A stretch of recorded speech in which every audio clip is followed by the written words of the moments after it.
지금 부에노스아이레스의 낡고 고풍스러운 거리를 걷다 보면 아주 기묘하고도 서글픈 풍경 하나를 마주하게 됩니다. 웅장한 이탈리아 영사관 건물 앞에 끝이 보이지 않을 정도로 길게 늘어선 사람들의 행렬입니다.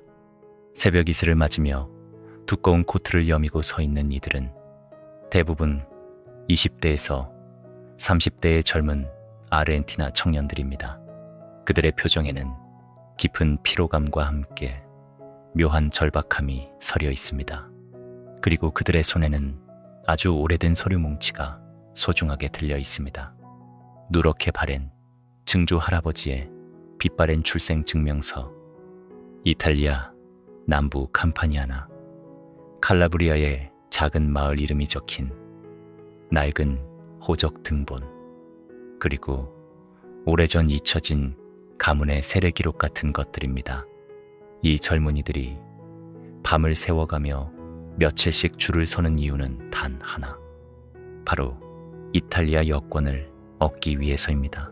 현재 아르헨티나는 살인적인 물가 상승과 끝을 알 수 없는 경제 붕괴의 늪에 깊이 빠져 있습니다.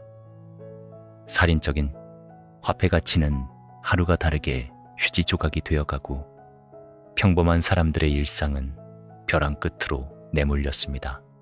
매일 아침 눈을 뜰 때마다 물가가 치솟는 조국에서 미래를 더 이상 그릴 수 없게 된 젊은 세대는 필사적으로 탈출구를 찾기 시작했습니다. 그리고 그들이 찾아낸 유일한 동아줄이 바로 자신들의 혈관 속에 흐르고 있는 이탈리아의 피였습니다. 자신들의 조상이 가난을 피해 바다를 건너왔던 것처럼 이제는 그들이 살아남기 위해 다시 바다를 건너 유럽으로, 이탈리아로 떠나려 하고 있는 것입니다.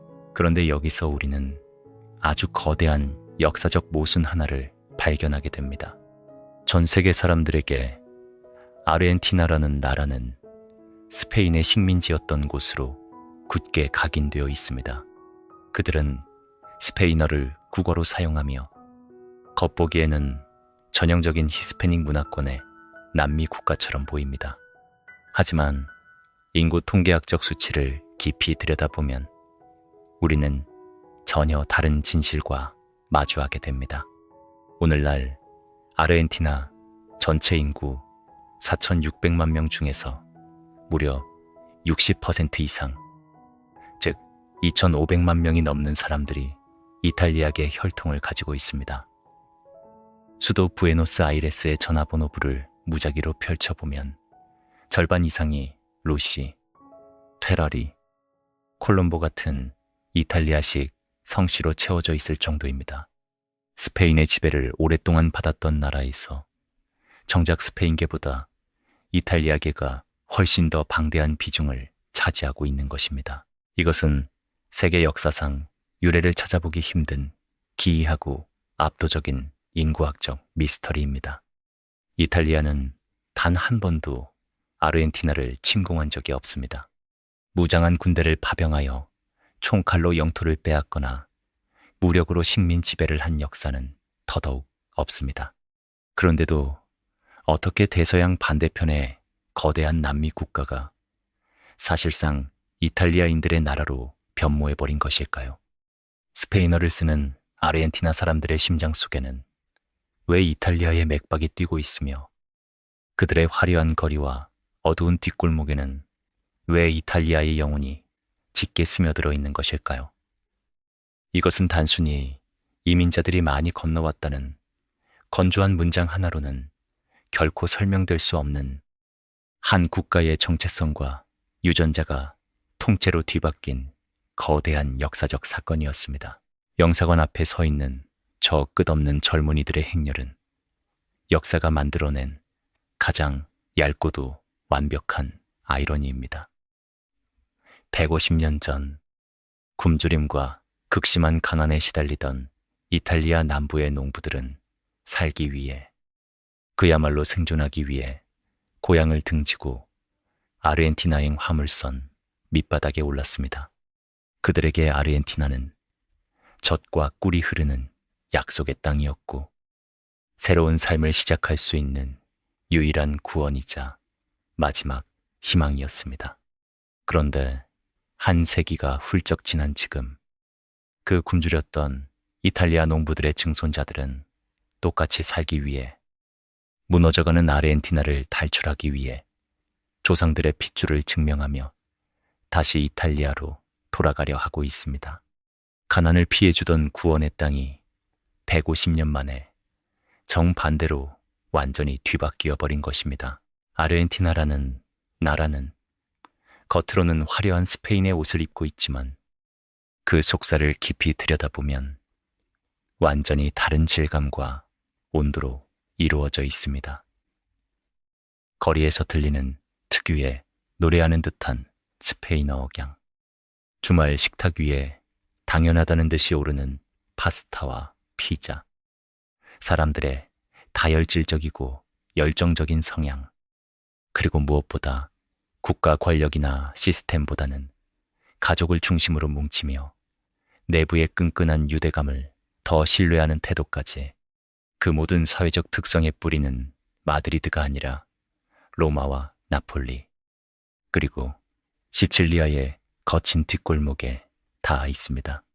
총성 한 번 울리지 않고 한 나라의 뼛속까지 침투해 들어간 이 조용하고도 묵직한 침공은 대체 어떻게 가능했던 것일까요? 많은 사람들은 이것이 그저 더 나은 삶을 찾아 신대륙으로 떠난 유럽 이민자들의 자연스러운 대이동이었거나, 혹은 이국적인 남미 땅에서 우연히 꽃피운 낭만적인 문화적 융합의 결과였을 것이라고 순진하게 생각합니다. 하지만 이 이야기의 밑바닥에 깊게 깔린 진실은 그렇게 아름답지도 평화롭지도 우연적이지도 않았습니다.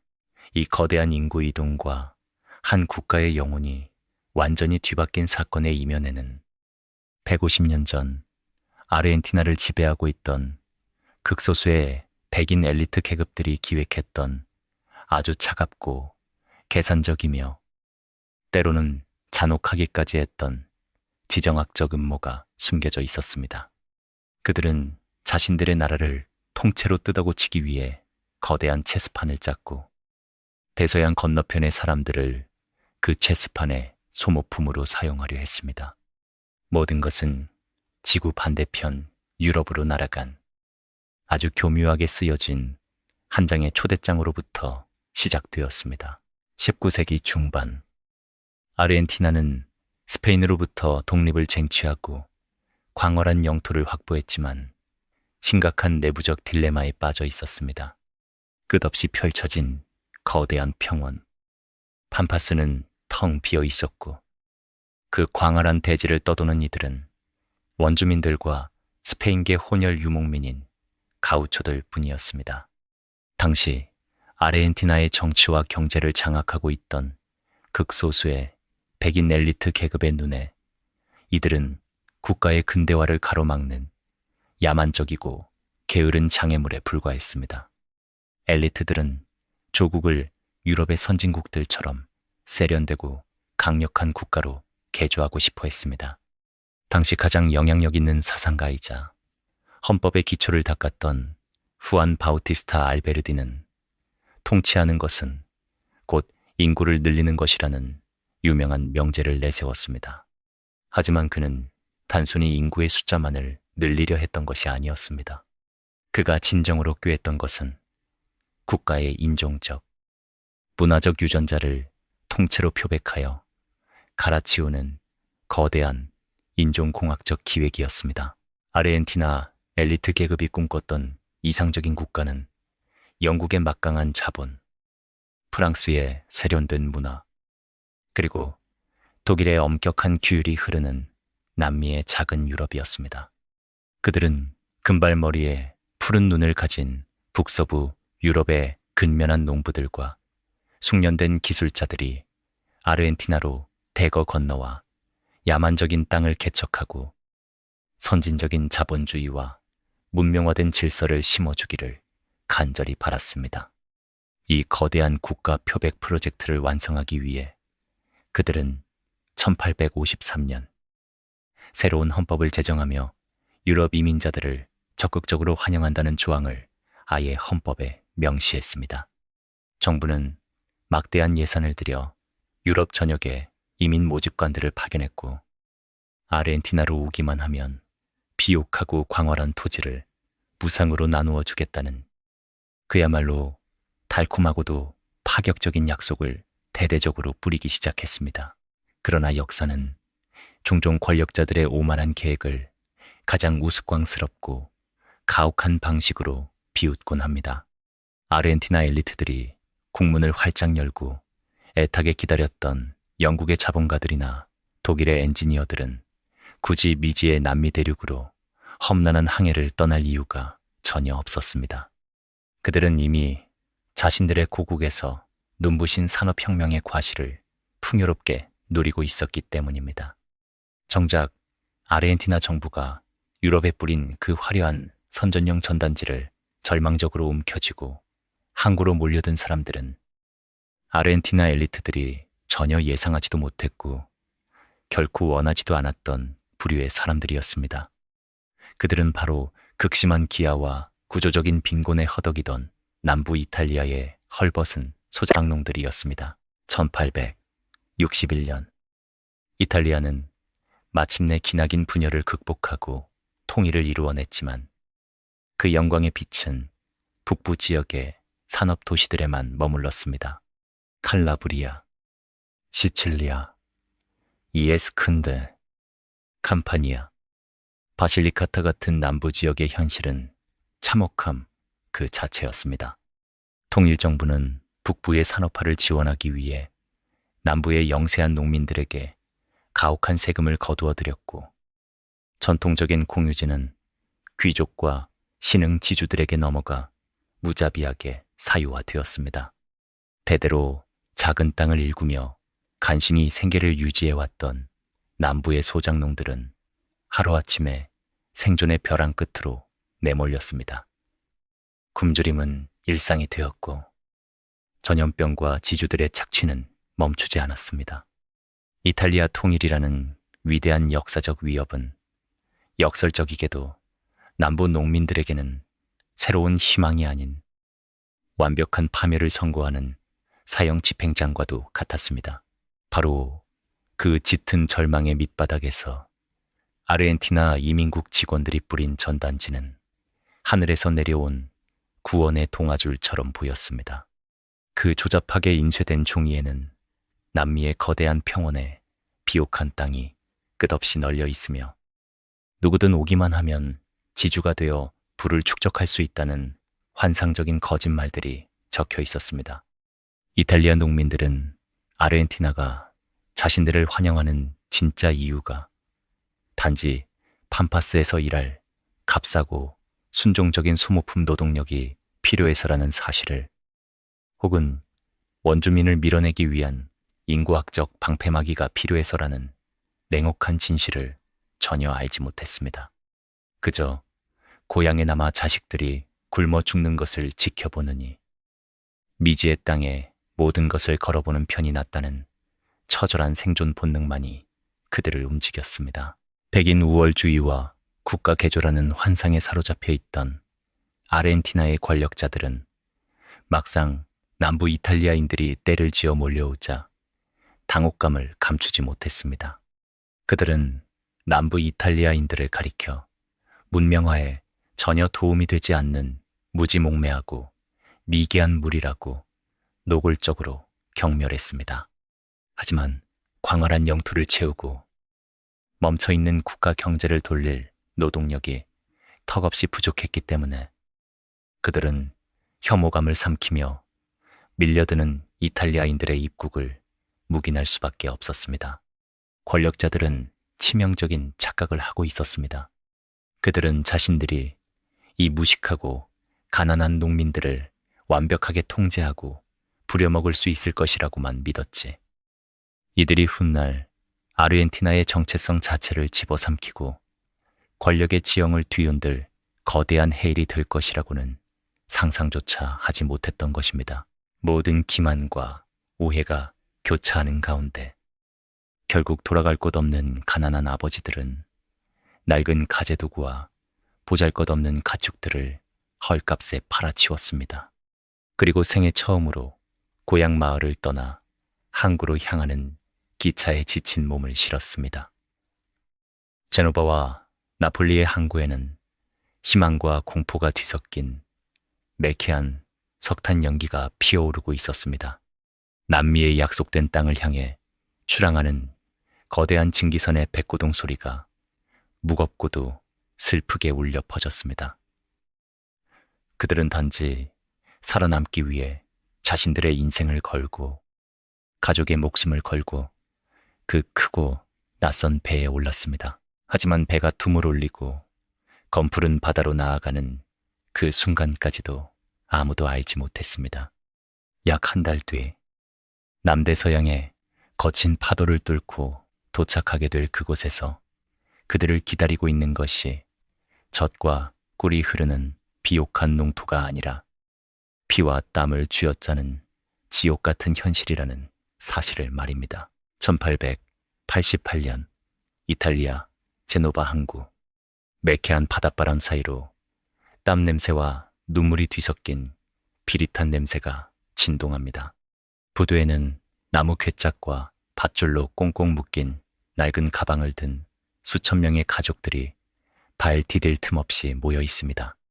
백발이 성성한 노부모는 다시는 살아서 보지 못할 장성한 아들의 얼굴을 쓸어내리며 오열하고, 어린아이들은 영문도 모른 채 어머니의 치맛자락을 붙잡고 울먹입니다.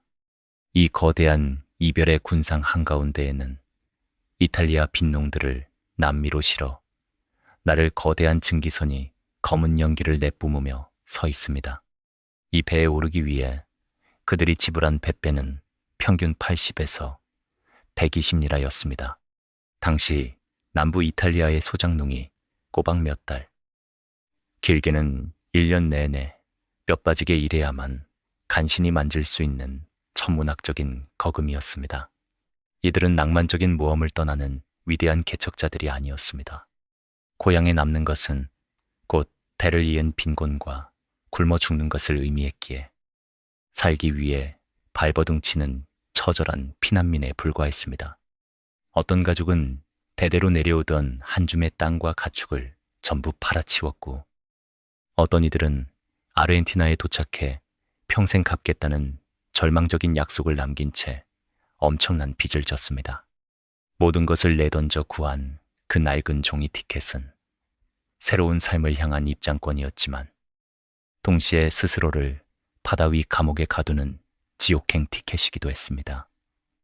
운이 좋거나 돈이 있는 소수의 사람들은 갑판 위 이등실로 향했지만 절대 다수의 이탈리아 농민들은 배의 가장 깊고 어두운 밑바닥, 수면과 맞닿아 있는 3등실 선창으로 짐짝처럼 내몰렸습니다. 그곳은 인간이 머물 수 있는 공간이 아니었습니다. 환기도 제대로 되지 않는 어두컴컴하고 습한 선창에는 나무로 엉성하게 짠 3단, 4단 침대가 빽빽하게 들어차 있었고, 수백 명의 사람들이 짐승처럼 구겨진 채 누워야만 했습니다. 개인적인 공간이나 최소한의 위생이라는 개념조차 존재하지 않았습니다. 개인 화장실은 당연히 없었고, 배가 조금만 흔들려도 오물이 넘쳐 흐르는 공용 변소의 악취가 선창 전체를 질렀습니다. 식수마저 엄격하게 배급되었기에 한 달 가까이 씻는다는 것은 상상조차 할 수 없는 사치였습니다. 해운사에서 제공하는 식사라고는 딱딱하게 굳은 빵과 형편없는 파스타, 가끔 나오는 소금에 절인 생선이 전부였습니다. 커다란 솥에 끓여 양철 접시에 배급되는 그 볼품없는 음식조차 배고픔에 지친 이들에게는 유일한 생명줄이었습니다. 그러나 진정한 공포는 대서양 그 자체였습니다. 비스케이만을 지나 거친 태양의 폭풍우를 만날 때면 배는 금방이라도 부서질 듯 요동쳤습니다. 극심한 뱃멀미는 모두에게 평등하게 찾아왔고, 밀폐된 3등실은 이내 토사물 냄새와 씻지 못한 몸의 악취, 그리고 신음소리로 가득 찼습니다. 이런 끔찍한 밀집 상태에서 질병은 사신처럼 빠르고 무자비하게 번져나갔습니다. 콜레라, 티푸스, 홍역은 특히 연약한 어린아이들의 목숨을 무참히 앗아갔습니다. 캄캄한 선창에서 며칠을 앓던 아이가 끝내 숨을 거두면 부모는 차갑게 식어가는 작은 몸통을 끌어안고 짐승처럼 울부짖었습니다.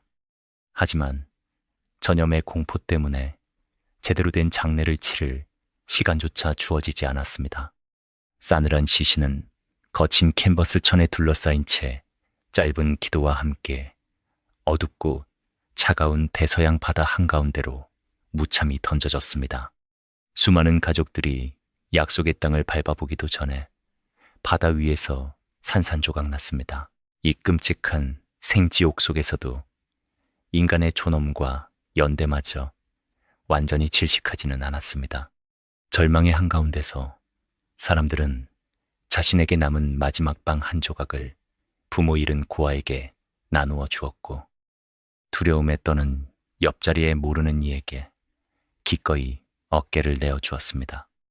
누군가 낡은 짐꾸러미에서 만돌린이나 아코디언을 꺼내 연주하기 시작하면 사람들은 눈물을 닦아내고 시칠리아와 나폴리의 고향 노래를 합창했습니다.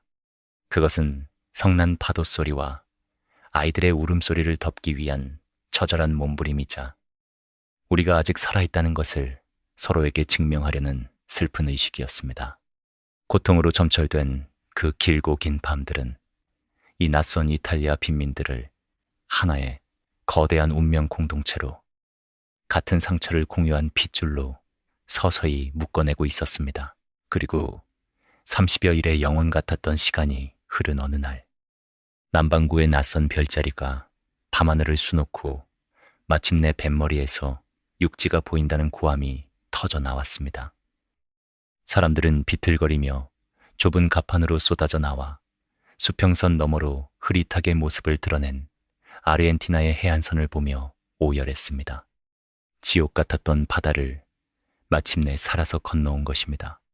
배는 바다만큼이나 거대한 리오 데라플라타 강으로 천천히 진입했고, 저 멀리 굴뚝에서 짙은 연기를 뿜어내는 부에노스아이레스 항구가 위압적인 모습을 드러내고 있었습니다. 하지만 30일 밤낮을 눈물로 기도하며 꿈꾸었던 그 약속의 땅은 결코 황금빛 밀밭으로 이들을 환영하지 않았습니다. 간신히 뚝배에 발을 내디딘 이탈리아인들을 기다리고 있던 것은 그들이 상상조차 하지 못했던 또 다른 형태의 차갑고 거대한 현실이었습니다. 1890년대에 부에노스아이레스 항구, 굶주림과 피로, 그리고 지독한 배멀미에 시달리며 대서양을 건너온 이탈리아 이민자들이 마침내 마패 발을 디뎠습니다. 뱃머리에서 육지를 보며 환희의 눈물을 흘렸던 것도 잠시, 그들을 맞이한 것은 현기증이 날 정도로 거대한 혼란과 소음, 그리고 낯선 스페인어의 거친 외침이었습니다. 항구의 공기는 소와 양의 배설물 냄새, 쉴 새 없이 돌아가는 기중기의 매연으로 가득 차 있었습니다. 배에서 내린 모든 이민자들은 곧장 도시로 들어갈 수 없었습니다. 그들은 군인들의 통제에 따라 짐짝처럼 밀려가며 의무적으로 이민자 호텔이라는 거대한 수용시설로 향해야만 했습니다. 이름은 호텔이었지만 그곳은 안락한 휴식처가 아니라 인간의 상품 가치를 분류하고 등급을 매기는 차가운 검역소이자 거대한 인력 도매 시장이었습니다. 거대한 콘크리트 건물 안에는 소독약 냄새가 코를 찔렀고 수천 명의 사람들이 자신의 가슴에 번호표를 탄 채 끝없는 줄을 서야 했습니다. 하얀 가운을 입은 아르헨티나의 의사들은 마치 가축 시장에서 소의 이빨을 살피듯 이탈리아 사람들의 눈과 피부 상태를 무심하게 훑어보았습니다. 트라코마 같은 안과 질환이나 결핵의 징후가 조금이라도 보이는 자들은 그 자리에서 격리되거나 가차없이 추방의 공포에 떨어야 했습니다. 간신히 죽음의 항해를 버텨냈음에도 불구하고 검사에서 탈락하여 고향으로 강제 송환될지도 모른다는 극도의 공포가 호텔의 서늘한 복도마다 유령처럼 떠돌았습니다. 이 거대한 수용소에서 며칠을 머무는 동안 고향에서부터 그토록 굳게 믿고 가슴에 품어왔던 낭만적인 꿈은 잔인하게 산산조각 났습니다. 아르헨티나 정부가 팸플릿을 통해 약속했던 무상의 비옥한 토지는 완벽한 환상이었고 기만이었습니다. 드넓은 팜파스의 알짜배기 땅은 이미 아르헨티나의 소수 백인 엘리트 지주들과 영국계 자본가들이 전부 독차지한 상태였습니다. 남부 이탈리아에서 온 가난한 농부들에게 무상으로 돌아갈 땅은 단 한 셋도 남아있지 않았습니다. 운 좋게 지방으로 내려가더라도 지주들의 밑으로 들어가 다시 소작농 노릇을 해야만 했고, 그것은 이탈리아 고향에서의 지옥 같은 삶을 낯선 대륙에서 이름만 바꾼 채 반복하는 것에 불과했습니다. 성공을 꿈꾸며 바다를 건너온 수십만 명의 이탈리아인들은 순식간에 땅 없는 몽유병자가 되어 낯선 거리에 내동댕이 쳐졌습니다. 결국 대부분의 이탈리아인들은 농사지을 땅을 포기하고 부에노스아이레스의 잿빛 도시 빈민으로 주저앉아야 했습니다. 갈 곳 잃은 그들이 짐을 푼 곳은 콘벤티오라 불리는 싸구려 공동 집단 거주지였습니다. 특히 항구와 리아추엘로, 강이 만나는 라보카 지역은 제노바와 나폴리에서 온 가난한 항만 노동자들로 넘쳐났습니다. 버려진 식민지 시대의 낡은 저택이나 양철로 대충 얼기설기 엮어 만든 콘벤티오의 환경은 참혹했습니다. 창문조차 없는 비좁고 어두운 방 하나에 10명이 넘는 가족이 짐승처럼 뒤엉켜 잠을 잤고, 마당 한가운데 있는 단 하나의 공용 수도와 재래식 화장실을 수십 명, 때로는 수백 명이 함께 사용해야만 했습니다. 한여름의 끔찍한 더위와 잦은 홍수는 콜레라와 황열병 같은 전염병을 쉴 새 없이 퍼뜨렸고, 아이들은 매일같이 목숨을 잃었습니다. 질병과 빈곤의 지독한 냄새가 좁은 골목의 진흙탕마다 짙게 배어 있었습니다. 오늘날 아르헨티나를 방문하는 전 세계의 수많은 관광객들은 라보카 지역의 화려하고 다채로운 원색의 집들을 보며 남미 특유의 열정과 예술적 낭만을 찬양합니다. 여행 엽서와 가이드북에 단골로 등장하는 이 아름다운 풍경은 그러나 사실 가장 처절한 빈곤이 만들어낸 슬픈 생존의 흔적입니다. 당시 콘벤티오에 살던 이탈리아 노동자들은 집에 썩어가는 나무와 양철 지붕을 보호할 페인트를 살 돈조차 없었습니다. 그래서 그들은 부두에 정박한 배를 칠하고 남은 찌꺼기 페인트들을 구걸하거나 훔쳐와서 낡은 판잣집의 벽에 칠해야만 했습니다. 빨간색 페인트가 떨어지면 다음 날에는 파란색을 주워다 바르고, 파란색이 떨어지면 노란색이나 초록색을 덧칠했습니다. 우리가 그토록 찬양하는 라보카의 눈부시게 아름다운 색채는 결코 예술가들의 낭만이 아니라 찢어지게 가난했던 이탈리아 노동자들의 피와 눈물, 그리고 극심한 궁핍이 무작위로 뒤섞여 만들어낸 비극적인 모자이크였던 것입니다.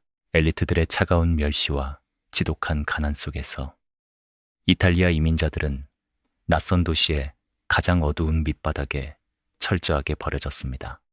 약속받았던 비옥한 토지도 없었고, 주머니에는 단 한 푼의 돈도 남지 않았으며, 그들을 바라보는 아르헨티나 기득권층의 시선에는 노골적인 조롱만이 담겨 있었습니다.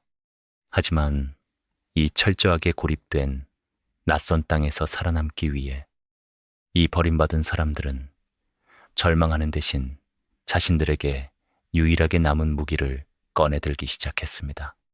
그것은 총도 칼도 거창한 정치적 권력도 아니었습니다. 그들은 매일 반복되는 가장 원초적이고 일상적인 행위, 바로 자신들의 굶주린 위장과 낯선 억양의 혀를 이용해 이 오만한 국가를 밑바닥에서부터 조용히 침공하기 시작했습니다. 인간이 이방인의 낯선 땅에서 살아남기 위해 가장 먼저 하는 일은 보통 그곳의 토착 음식을 먹으며 현지에 적응하는 것입니다. 하지만 낯선 땅의 밑바닥에 강제로 버려진 채 고립된 사람들의 방식은 다릅니다. 그들은 자신이 먹던 고향의 음식을 어떻게든 낯선 땅에 심어버림으로써 역으로 그 공간을 자신의 것으로 만들어버립니다. 빈민가 콘벤티오의 좁고 어두운 부엌에서 이탈리아 어머니들은 고향의 익숙한 식재료를 구할 수 없다는 현실에 절망하는 대신 아르헨티나의 풍부한 식재료를 이탈리아의 방식대로 요리하기 시작했습니다. 1880년대 이전까지 아르헨티나 사람들의 식탁은 오로지 거친 들판에서 구운 쇠고기와 원주민식 스튜가 전부였습니다. 그러나 이탈리아 이민자들이 정착하면서 부에노스아이레스의 일요일 아침은 온통 토마토 소스를 끓이는 달콤하고 시큼한 냄새로 진동하기 시작했습니다. 그들은 아르헨티나에 넘쳐나는 밀가루를 뭉쳐 두툼한 피자를 구워냈고 제노바의 전통인 병아리콩 빵 파이나를 그 피자 위에 얹어 먹는 낯선 문화를 창조했습니다. 가족들이 모두 모이는 일요일에는 어김없이 파스타를 삶고 고기 완자를 빚었습니다. 이들에게 이것은 단순한 식사가 아니었습니다. 차갑고 적대적인 타국의 도시 속에서 가족이라는 견고한 성체를 쌓아 올리는 신성한 생존의 의식이었습니다. 아르헨티나의 권력층은 이탈리아 빈민들을 미개하다고 멸시했지만 그들의 위장마저 이 매혹적인 냄새를 거부할 수는 없었습니다. 이탈리아의 맛과 향기는 빈민가의 담벼락을 넘어 중산층의 식탁과 화려한 도심의 레스토랑까지 소리 없이 점령해 들어갔습니다. 총성 한 번 울리지 않은 채 이루어진 가장 완벽하고 치명적인 위장의 침략이었습니다. 그러나 든든하게 채워진 위장만으로는 거친 뒷골목에서 목숨을 부지할 수 없었습니다. 생존을 위해서는 자신들을 보호하고 결속시킬 언어가 필요했습니다. 당시 이탈리아 이민자들은 제대로 된 스페인어를 구사하지 못했습니다. 심지어 그들은 이탈리아 표준어조차 쓸 줄 모르는 남부의 헐벗은 농부들이었습니다. 나폴리, 시칠리아, 제노바의 거친 방언들이 그들의 서투른 스페인어와 무작위로 뒤섞이면서 코콜리체라는 기괴하고 우스꽝스러운 혼종 언어가 탄생했습니다. 아르헨티나의 토착민들은 발음이 우스꽝스러운 이 이방인들을 흉내내며 무대의 조롱거리로 삼았습니다. 하지만 멸시받던 그들의 언어는 어두운 항구와 노동자들의 핏빛 뒷골목을 거치며 아주 날카롭고 은밀한 무기로 진화하기 시작했습니다. 부두의 하역 노동자들과 매춘부들, 빈민가의 토착민들과 유럽의 하층민들이 한데 섞여 부대끼면서 코콜리체는 룸파르도라는 뒷골목 특유의 은어로 발전했습니다. 이런 tango, 일한다는 뜻의 라브라르, 여자라는 뜻의 미나, 안녕을 뜻하는 차우, 소년을 부르는 삐베 같은 단어들이 모두 이탈리아 방언에서 파생되어 그들만의 비밀 암호처럼 사용되었습니다. 초기의 룸파르도는 경찰의 눈을 피하기 위해 지하 세계의 범죄자들과 하층민들이 쓰는 천박하고 상스러운 언어로 취급받으며 철저히 배척당했습니다. 바로 여기서 우리는 언어의 역사가 보여주는 가장 짜릿한 지각 변동을 목격하게 됩니다. 지배 계급은 이 더러운 빈민가의 은어를 철저하게 탄압하고 사회에서 지워버리려 했지만 룸파르도의 생명력은 잡초보다 끈질겼습니다. 그것은 점차 빈민가를 넘어 시장으로 학교로, 그리고 마침내 모든 아르헨티나 사람들의 일상적인 대화 속으로 깊숙이 스며들었습니다. 오늘날 멕시코나 스페인 사람들과는 확연히 구별되는 아르헨티나 스페인어 특유의 노래하는 듯한 리듬과 억양은 놀랍게도 이탈리아 남부 방언의 멜로디가 스페인어의 뼈대 위에 고스란히 안착한 결과입니다.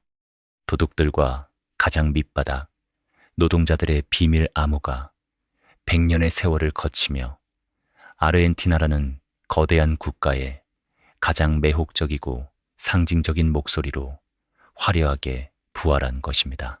입맛을 통일하고 언어의 리듬을 지배하면서 이탈리아 이민자들은 아르헨티나의 문화적 영토를 서서히 잠식해 나갔습니다. 하지만 아무리 배를 불리고 소통의 도구를 얻었다 해도 고향을 영원히 잃어버렸다는 짙은 상실감과 뼈에 사무치는 향수병마저 치유할 수는 없었습니다. 돈을 벌어 가족을 데려오겠다는 약속을 지키지 못한 수많은 독신 남성들의 처절한 외로움은 좁고 습한 방 안에 묵묵없게 가라앉아 있었습니다. 그들은 이 지독한 슬픔과 욕정을 토해낼 비상구가 필요했습니다. 그리고 그 어둡고 습한 빈민가와 비밀스러운 룬파르도의 언어 속에서 인류 문화사에서 가장 위대하고도 슬픈 유산 중 하나가 태동하고 있었습니다. 절대적인 그들의 밑바닥에서 피어난 가장 관능적인 움직임. 그것이 곧 세상 밖으로 나올 준비를 마친 것입니다. 1890년대 부에노스아이레스의 밤은 지독하게 춥고 외로웠습니다. 당시 아르헨티나로 쏟아져 들어온 이탈리아 이민자들의 인구 통계를 자세히 살펴보면 아주 기형적인 특징 하나를 발견할 수 있습니다. 바다를 건너온 이들의 압도적 다수는 20대에서 30대 사이의 젊고 건장한 남성들이었습니다. 돈을 벌어 금이 환영하겠다는 부푼 꿈을 안고 아내나 연인을 이탈리아 고향에 남겨둔 채 홀로 배를 탄 사람들이 대부분이었기 때문입니다. 그 결과 부에노스아이레스의 남녀 성비는 극단적으로 무너졌고 도시에는 이역만리 타향에서 청춘의 성욕과 지독한 향수병을 동시에 해결해야 하는 혈기왕성한 독신 남성들로 넘쳐났습니다. 낮에는 부두에서 무거운 짐을 나르고 밤이 되면 돌아갈 따뜻한 가정도 반겨줄 아내도 없는 이 수많은 노동자들은 캄캄하고 습한 빈민가의 밤거리를 유령처럼 배회해야만 했습니다. 이 거대한 슬픔과 채워지지 않는 갈증의 탈출구는 결국 가장 원초적인 장소, 바로 사창가로 향할 수밖에 없었습니다. 오늘날 전 세계 사람들은 탱고를 화려한 드레스와 턱시도를 입은 상류층 남녀가 추는 가장 낭만적이고 관능적인 사교 댄스로 기억합니다. 하지만 탱고의 진짜 역사는 그 화려한 조명과는 전혀 상관이 없는 부에노스아이레스 뒷골목의 싸구려 술집과 사창가의 흙바닥에서 시작되었습니다. 그곳에는 여자를 품기 위해 차례를 기다리는 수많은 이탈리아 남자들이 줄을 서 있었습니다. 지루한 기다림의 시간 동안 그들은 초조함을 달래기 위해, 그리고 고향에 대한 지독한 그리움을 잊기 위해 낡은 악기 소리에 맞춰 몸을 흔들기 시작했습니다. 여자가 절대적으로 부족했기 때문에 부두의 거친 노동자들끼리 짝을 지어 서로를 끌어안고 춤의 스텝을 밟는 기이하고도 슬픈 풍경이 뒷골목마다 매일 밤 펼쳐졌습니다. 초기의 탱고는 아프리카 흑인 노예들의 리듬인 칸돔베와 아르헨티나 평원, 가우초들의 음악이 거칠게 뒤섞인 형태였습니다. 여기에 이탈리아 이민자들이 독일에서 수입된 작고 구슬픈 음색의 악기인 반도네온을 가져와 연주하기 시작하면서 비로소 탱고는 완성된 영혼을 갖추게 되었습니다. 반도네온의 길게 늘어지는 구슬픈 선율 위로 이탈리아 노동자들은 뒷골목의 은어인 룸파르도를 사용하여 가사를 붙여 불렀습니다. 그 가사에는 고향에 두고 온 늙은 어머니에 대한 사무치는 그리움, 다시는 돌아갈 수 없다는 깊은 절망감, 그리고 타국에서 창녀의 품을 전전해야만 하는 자신들의 비참한 처지에 대한 처절한 자기 연민이 고스란히 담겨 있었습니다. 탱고의 스텝이 그토록 비장하고 애절한 이유는 그것이 낭만적인 연인들의 사랑 속삭임이 아니라 이방인들의 뼛속 깊은 고독에서 뿜어져 나온 처절한 몸부림이었기 때문입니다. 이것은 문화사가 만들어낸 또 하나의 거대하고 매혹적인 반전입니다. 오늘날 아르헨티나를 전 세계에 알리는 가장 강력하고 고혹적인 국가적 상징인 탱고는 사실 스페인계 아르헨티나인들의 여유로운 예술 혼이 만들어낸 것이 결코 아닙니다. 그것은 부에노스아이레스의 벽돌을 나르고 배를 수리하던 가난한 이탈리아 미장장이와 목수들, 여자가 없어 남자들끼리 부둥켜 안고 춤을 춰야 했던 그 헐벗은 이방인들이 흘린 외로움의 눈물이 결정화된 슬픈 보석이었습니다. 상류층 엘리트들은 이 천박하고 퇴폐적인 빈민가의 춤을 혐오하며 엄격하게 금지했지만 탱고의 마력은 결국 유럽의 상류 사회를 매혹시킨 뒤 역으로 아르헨티나 주류 사회까지 완벽하게 정복해버렸습니다. 하지만 이탈리아 이민자들은 그저 뒷골목에 숨어 슬픈 노래를 부르고 눈물만 흘리는 나약한 존재로 머물지 않았습니다. 밥그릇을 채우고 자신들의 언어를 만들고 슬픔을 예술로 승화시키며 낯선 땅에 단단히 뿌리를 내린 그들의 거친 두 손은 어느새 아르헨티나라는 거대한 국가의 물리적인 뼈대와 화려한 도시를 직접 건설해내고 있었습니다.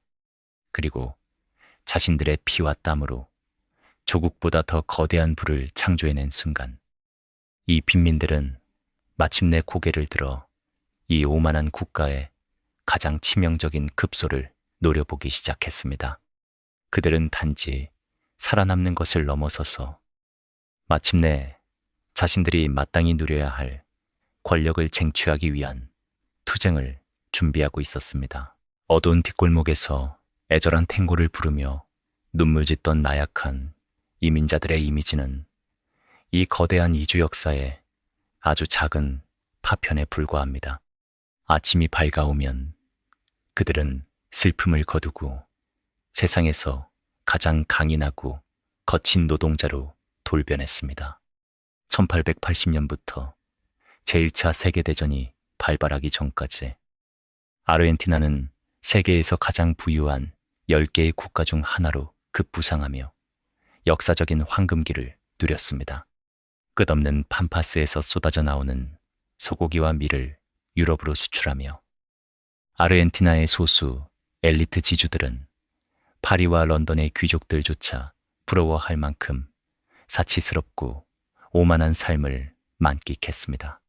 그러나 그 천문학적인 국가적 부를 창출해낸 진정한 동력은 엘리트들의 자본이나 지식인의 머리가 아니라 바로 이탈리아 이민자들의 부르튼 손과 찢겨진 살점이었습니다. 오늘날 관광객들이 감탄에 맞지 않는 부에노스아이레스의 화려한 유럽 풍거리, 일명 남미의 파리라고 불리는 그 웅장한 건축물들은 모두 롬바르디아와 피에몬테에서 온 이탈리아 미장장이와 벽돌공들의 손끝에서 빚어졌습니다. 광활한 평원을 가로지르는 수만 킬로미터의 철도를 간 것도 이들이었고, 끔찍한 노동 환경을 자랑하던 아베아네다 지역의 거대한 냉동 식육 공장, 이른바 프리고리피코에서 짐승의 피를 뒤집어 쓰며 일하던 사람들도 전부 이탈리아인들이었습니다. 영하의 추위가 몰아치는 거대한 냉동 창고 안에서 날카로운 칼을 쥐고 하루 12시간에서 14시간을 쉬지 않고 일해야 했던 식육 공장은 그야말로 인간 도살장이나 다름없었습니다. 꽁꽁 언얼음 바닥에서 미끄러져 뼈가 부서지고 무뎌진 감각 때문에 자신의 손가락을 자르는 끔찍한 사고가 매일같이 반복되었습니다. 지배 계급은 이 가난한 이방인들의 목숨을 무자비하게 갈아 넣어 자신들의 찬란한 황금탑을 쌓아 올렸습니다. 하지만 바로 이 지점에서 아르헨티나 지배계급은 국가의 운명을 통째로 뒤바꿀 가장 치명적이고 역사적인 오판을 저지르고 맙니다. 기득권층은 자신들이 유럽에서 글도 모르는 순종적이고 멍청한 양떼를 수입해왔다고 굳게 믿었습니다. 약간의 빵과 잠자리만 제공하면 평생 채찍을 맞으며 묵묵히 기계를 돌릴 고분고분한 노예들을 헐값에 들여왔다고 착각한 것입니다. 그러나 낡은 3등실 선창을 타고 아르헨티나 항구에 상륙한 것은 단순한 육체 노동자들만이 아니었습니다. 그들의 허름한 짐 가방 속에는 당시 유럽 대륙 전체를 붉게 물들이고 있던 가장 급진적이고 위험한 정치적 바이러스, 바로 무정부주의와 사회주의, 그리고 전투적인 노동조합의 씨앗이 은밀하게 숨겨져 있었습니다. 고향에서 이미 억압적인 지주와 국가 권력에 맞서 처절하게 투쟁해본 경험이 있던 이탈리아 이민자들은 호락호락하게 당하고만 있지 않았습니다. 혹독한 착취가 벌어지는 식욕 공장과 지옥 같은 빈민가의 어둠 속에서 이탈리아 무정부주의자들은 비밀리에 모여 강력한 저항 조직을 결성하기 시작했습니다. 그들은 스페인어와 이탈리아어로 급진적인 노동신문인 라 프로테스타를 창간하여 노동자들의 의식을 깨웠고 산발적인 불만들을 규합해 아르헨티나 역사상 최초의 강력한 노동조합들을 탄생시켰습니다.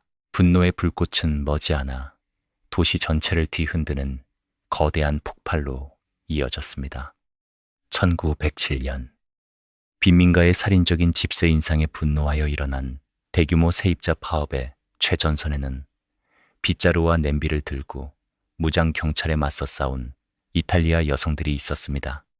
1909년 부에노스아이레스의 거리를 피로 물들였던 적색 주간의 대규모 시위와 총파업 역시 이탈리아 무정부주의자들이 치밀하게 조직한 거대한 반란이었습니다. 경제적 부를 축적하기 위해 싼값에 들여온 순진한 양떼가 어느새 날카로운 이빨을 가진 거대한 늑대 무리로 변하여 국가의 권력 기반 자체를 송두리째 흔들고 있었던 것입니다. 공포와 경악에 질린 아르헨티나 정부는 1902년 사회를 선동하는 외국인을 재판 없이 즉각 추방할 수 있는 가혹한 거주법을 서급히 제정하며 진화에 나섰습니다. 수백 명의 이탈리아 노동운동가들이 족쇄를 찬 채 다시 유럽으로 향하는 배에 강제로 태워졌습니다. 하지만 그것은 이미 걷잡을 수 없이 번져버린 들불에 물 한 바가지를 붓는 격이었습니다. 국가 권력은 눈엣 가시 같은 몇몇 선동가들을 바다 너머로 쫓아낼 수는 있었지만 아르헨티나라는 거대한 국가의 정치적 혈관 속에 이미 깊숙이 뿌리 내려버린 이탈리아의 뜨거운 피와 저항의 유전자는 결코 뽑아낼 수 없었습니다. 국가의 무자비한 탄압과 경찰의 곤봉은 이탈리아 이민자들의 생존 의지를 완전히 꺾어놓지는 못했습니다. 오히려 아르헨티나 정부의 적대적이고 억압적인 태도는 이 낯선 이방인들이 자신들만의 더 견고하고 은밀한 요새를 구축하게 만드는 강력한 촉매제가 되었습니다. 국가가 우리를 보호해주지 않는다면 우리 스스로가 거대한 울타리가 되어 서로를 지키겠다는 처절한 방어 본능이 깨어난 것입니다. 이탈리아인들은 자신들을 멸시하는 아르헨티나 주류 사회에 온전히 동화되기를 거부하고 대신 그 거대한 영토의 밑바닥에 자신들만의 작고 단단한 보이지 않는 제국을 건설하기 시작했습니다. 그 제국의 중심에는 공제회라는 이름의 끈끈한 상호 부조 조직이 있었습니다. 부에노스아이레스의 낡은 뒷골목마다 나폴리, 시칠리아, 칼라브리아, 피에몬테에서 온 사람들이 각자의 고향별로 뭉쳐 수백 개의 거대한 공제회를 설립했습니다. 이 조직들은 타국에서 외로움을 달래기 위한 단순한 친목 모임이 결코 아니었습니다.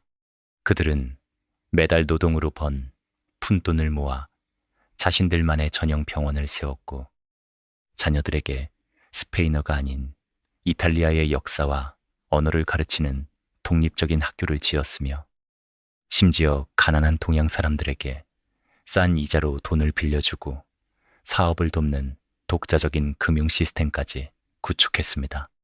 아르헨티나 정부의 행정력과 복지가 닿지 않는 빈민가의 깊숙한 어둠 속에서 이탈리아인들은 이미 요람에서 무덤까지 서로를 책임지는 완벽한 자치국가를 완성해 가고 있었습니다.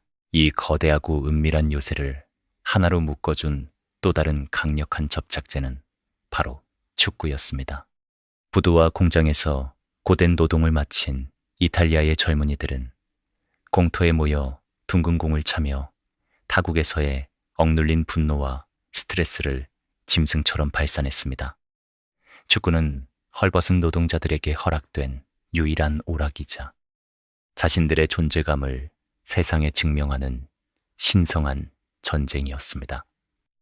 1905년 라보카 지역의 좁은 골목에서 이탈리아 제노바 출신의 이민자 청년 5명이 모여 가난한 노동자들을 위한 축구 클럽을 창단했습니다. 우연히 항구를 지나가던 스웨덴 화물선의 깃발 색깔을 따서 푸른색과 노란색 유니폼을 입은 이 작은 모임이 바로 훗날 전 세계를 호령하게 될 아르헨티나 축구의 거대한 심장, 보카 주니어스의 탄생이었습니다. 보카 주니어스를 비롯한 수많은 축구 클럽들은 단순한 스포츠팀을 넘어 이탈리아 이민자들의 핏줄을 확인하고 결속력을 다지는 거대한 부족의 상징으로 군림했습니다. 바로 여기서 우리는 아르헨티나 사회의 뼈대를 영원히 뒤바꿔버린 가장 은밀하고도 치명적인 인식의 전환과 마주하게 됩니다. 이탈리아인들이 구축한 이 방대한 자치 시스템의 밑바탕에는 남부 이탈리아 특유의 정서, 즉 국가나 법률이라는 추상적인 개념보다는 피를 나눈 가족과 고향 사람들을 맹목적으로 우선시하는 강렬한 부족주의가 짙게 깔려 있었습니다. 그들은 냉혹하고 위선적인 아르헨티나의 법보다는 자신들을 직접 먹여 살리고 보살펴주는 지역의 유력자나 공제회의 우두머리에게 절대적인 충성을 바쳤습니다.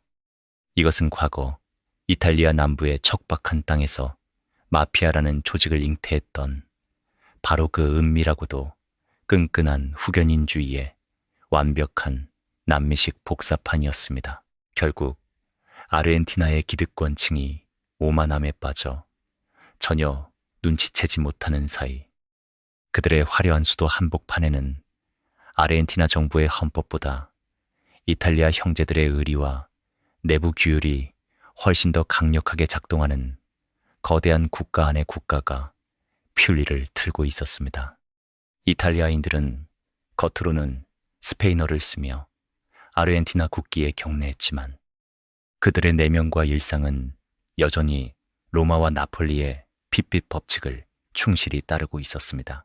그리고 자신들을 굶주림과 추위로부터 보호해줄 강력하고 카리스마 넘치는 가부장적인 보호자에게 맹목적으로 모든 것을 의탁하려는 이 이탈리아 특유의 정치적, 심리적 기질은 곧 아르헨티나의 현대사를 송두리째 파괴하고 영원한 저주를 내릴 거대한 정치적 유령이 자라나기에 가장 비옥하고 치명적인 토양이 되었습니다.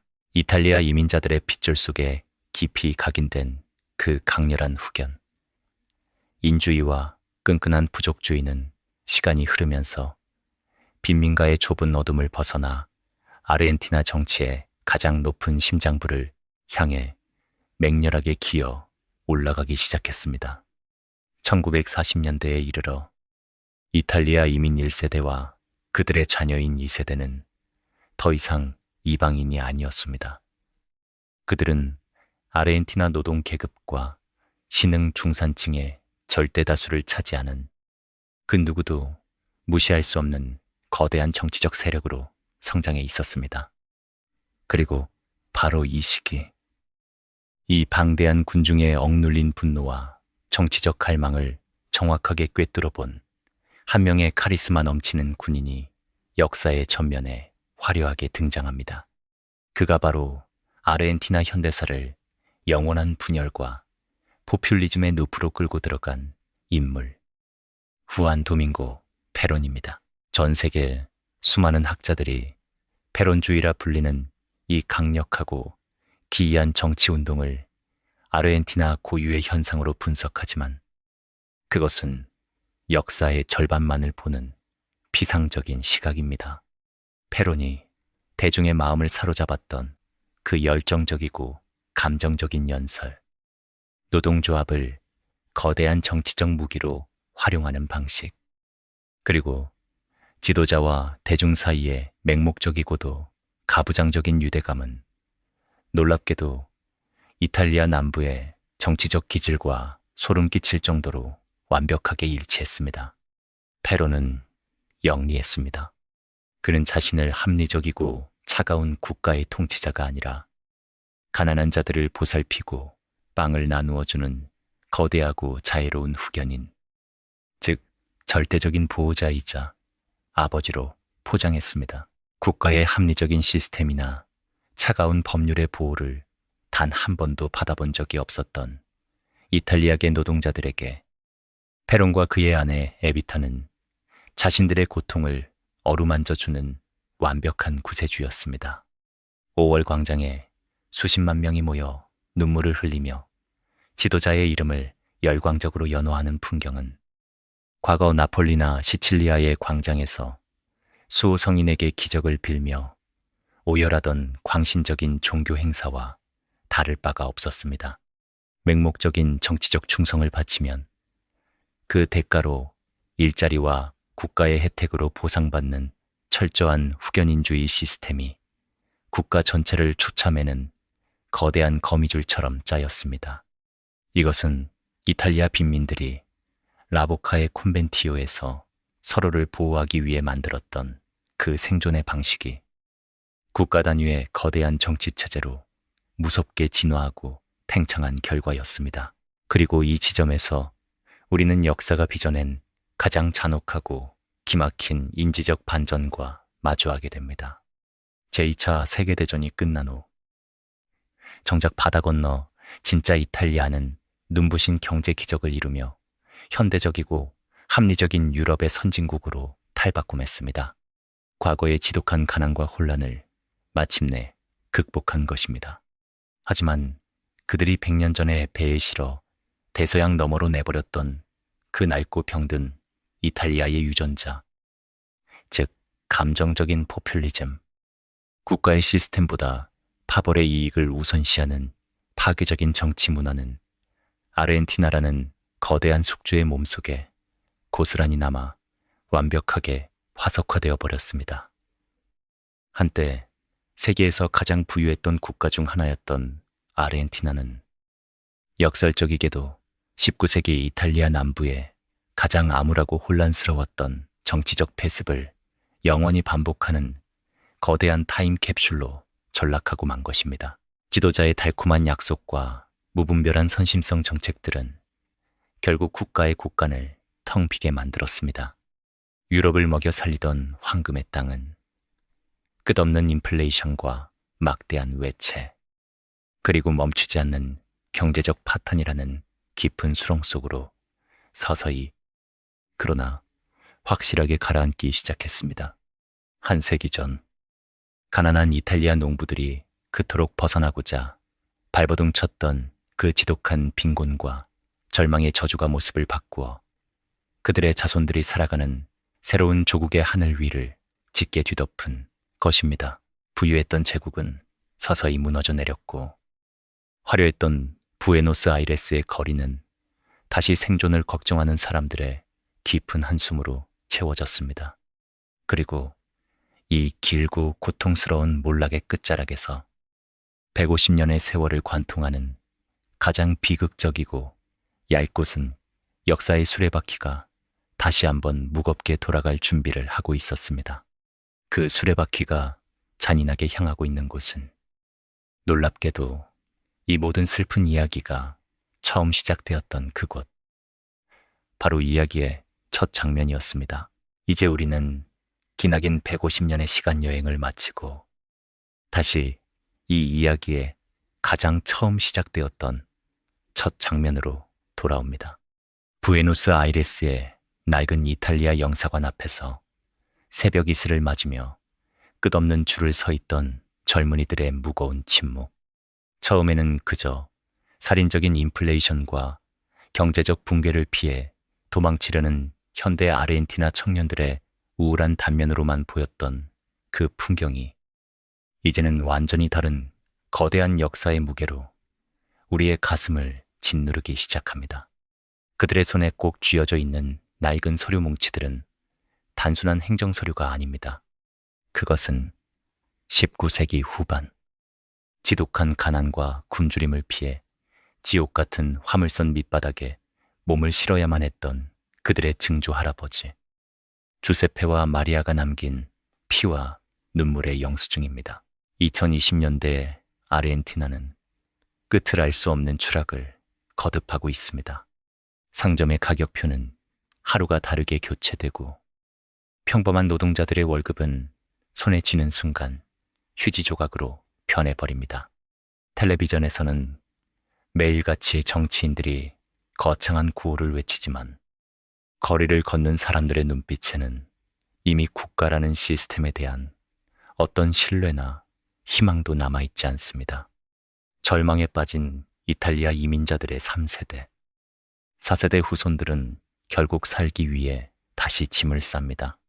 150년 전 그들의 조상이 밧줄로 꽁꽁 묶은 낡은 나무 괴짝을 들고 바다를 건넜던 것처럼 오늘날의 청년들은 바퀴 달린 여행 가방을 끌고 부에노스아이레스 외곽의 에세이사 국제공항 출국장으로 구름처럼 몰려들고 있습니다. 가장 기막히고도 잔인한 역사의 역설은 그들의 목적지에 있습니다. 지금 아르헨티나의 청년들이 유럽연합의 붉은 여권을 가슴에 품고 날아가려는 곳은 바로 그들의 조상들이 굶어 죽지 않기 위해 필사적으로 도망쳐 나왔던 로마, 밀라노, 그리고 나폴리입니다. 1888년 제노바 항구에서 늙은 어머니가 뱃머리에 오른 아들의 이름을 애타게 부르며 생이별의 눈물을 흘렸던 그 끔찍한 비극의 풍경은 정확히 한 세기 반이 흐른 지금 에세이사 국제공항 출국장에서 유럽으로 떠나는 자식의 뒷모습을 보며 오열하는 아르헨티나 어머니들의 눈물로 완벽하게 재현되고 있습니다. 한때 가난한 이탈리아인들을 품어주었던 약속의 땅은 이제 거대한 절망의 무덤이 되었고 조상들이 물려준 그 가난하고 멸시받던 이탈리아의 핏줄은 이제 무너지는 조국을 탈출하기 위한 가장 값비싼 황금 티켓으로 뒤바뀌었습니다. 이 거대한 순환선 앞에서 과거 아르헨티나의 권력자들이 꿈꾸었던 백색의 유럽 국가라는 오만한 지정학적 기획은 완벽한 실패와 조롱거리로 전락해버렸습니다. 그들은 유럽의 껍데기를 수입해 국가를 지장하려 했지만 결국 이탈리아 빈민들의 끈질긴 생명력과 문화에 국가의 영혼을 통째로 잠식당했습니다. 그리고 그들의 후손들은 무능하고 부패한 국가의 시스템을 견디지 못하고 자신들의 몸속에 흐르는 그 유럽의 피를 이용해 아예 이 땅을 미련 없이 버리고 떠나고 있습니다. 텅 빈 팜파스를 채우기 위해 시작되었던 거대한 인구 이동의 체스 게임은 결국 그 누구도 승리하지 못한 채 가장 서글픈 원점으로 되돌아가고 있는 것입니다. 이 얄꾼은 역사의 궤도를 지켜보며 우리는 아주 본질적이고도 서늘한 질문 하나를 던지게 됩니다. 150년 전 생존을 위해 대서양의 거친 파도에 몸을 던졌던 그 이탈리아 농부들의 위대한 이주 노동은 과연 성공적인 것이었을까요? 어쩌면 아르헨티나라는 거대한 대륙 국가 자체가 그들에게는 영원한 안식처가 아니라 기나긴 유랑의 역사 속에서 잠시 머물다가는 150년짜리 거대한 환승역에 불과했던 것은 아닐까요? 그들은 잠시 아름다운 이탈리아식 도시를 짓고 맛있는 피자를 굽고 구슬픈 노래를 불렀지만 그들이 그토록 간절히 찾고자 했던 진정한 젖과 꿀이 흐르는 땅은 처음부터 이 세상 어디에도 존재하지 않았던 것일지도 모릅니다. 대서양을 횡단하던 낡고 거대한 증기선들은 이미 오래전에 붉은 녹이 슬어 바다의 심연으로 사라졌습니다. 화려했던 부에노스아이레스의 항구도 빛을 잃어가고 있습니다. 하지만 살아남기 위해 낯선 바다를 건너야만 했던 가난한 이탈리아 농부들의 애달픈 영혼은 아직도 대서양의 두 대륙 사이를 정처 없이 떠돌고 있습니다. 그들의 영혼은 언제쯤 그 기나긴 방황을 멈추고 온전한 안식을 찾을 수 있을까요? 슬프고도 관능적인 탱고의 선율이 영원히 끝나지 않을 것처럼 무겁게 흐르는 이 텅 빈 거리 위에서 역사는 아무런 대답 없이 그저 둥근 수레바퀴를 천천히, 아주 천천히 굴리고 있을 뿐입니다.